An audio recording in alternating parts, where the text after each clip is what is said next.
रानौली नदी में मिट्टी में कंकाल दबा होने के मामले में सीकर पुलिस को मिली बड़ी सफलता।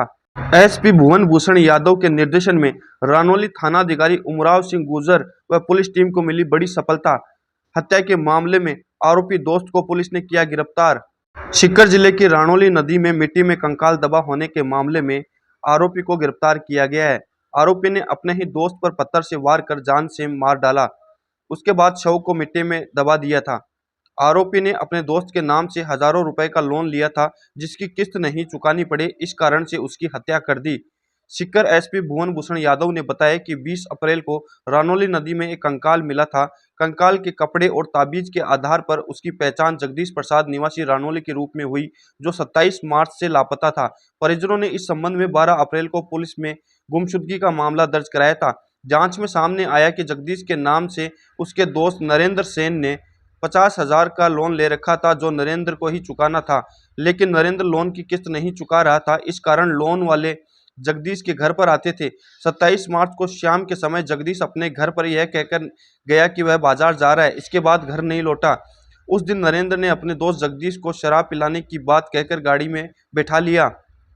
आरोपी नरेंद्र सेन उसे अपने साथ अल्टो गाड़ी में बैठाकर शराब पिलाने लगा। इसके बाद उसे आसपास के करीब 100 से 150 किलोमीटर एरिया में घुमा कर लाया। जब जगदीश के नशा होने लगा तो आरोपी नरेंद्र ने रास्ते में पत्थर उठाया और गाड़ी में रख लिया। उसके बाद जब वह रानौली नदी क्षेत्र की तरफ पहुंचा तो पत्थर से मारकर जगदीश के शव को मिट्टी में दबा दिया। इसके बाद खुद एक होटल के बाहर आकर गाड़ी में ही सो गया। रानौली थानाधिकारी उमराव सिंह के अनुसार मृतक के परिजनों से पूछताछ की तो सामने आया कि उसके दोस्त नरेंद्र ने मृतक जगदीश के नाम से लोन ले रखा था।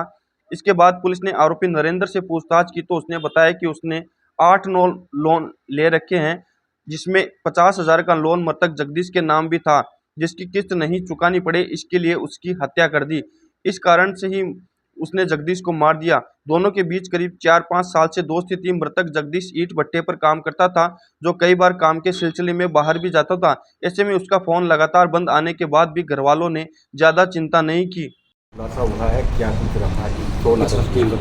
जिले के रानौली थाना क्षेत्र में 12 मार्च को एक गुमशुदगी दर्ज हुई। उसमें कहना था कि 12 अप्रैल को एक गुमशुदगी दर्ज हुई, जिसमें कहना था कि 27 मार्च को एक व्यक्ति था जिसका नाम था जगदीश प्रसाद, जो घर से चला गया है, उसमें गुमशुदगी दर्ज हुई।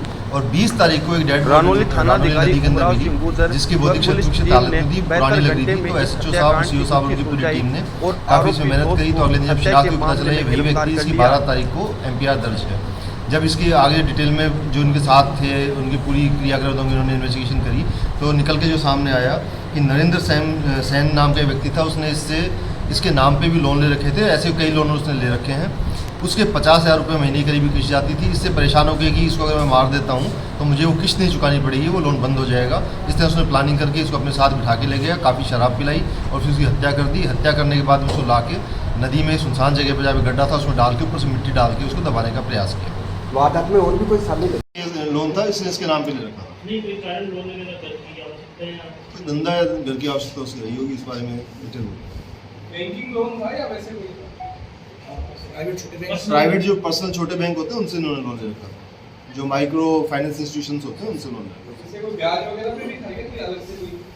हाँ जी, कोई ब्याज वगैरह पे भी इसके नाम पे लोन ले रखा था, जिसकी किस्त आरोपी को चुकानी पड़ती थी, वो नहीं चुका रहा था। उसको लगता था इसको अगर मैं समाप्त कर दूंगा और बच जाऊंगा तो मुझे ये किस्त नहीं चुकानी पड़ेगी। ये उसका लालच था।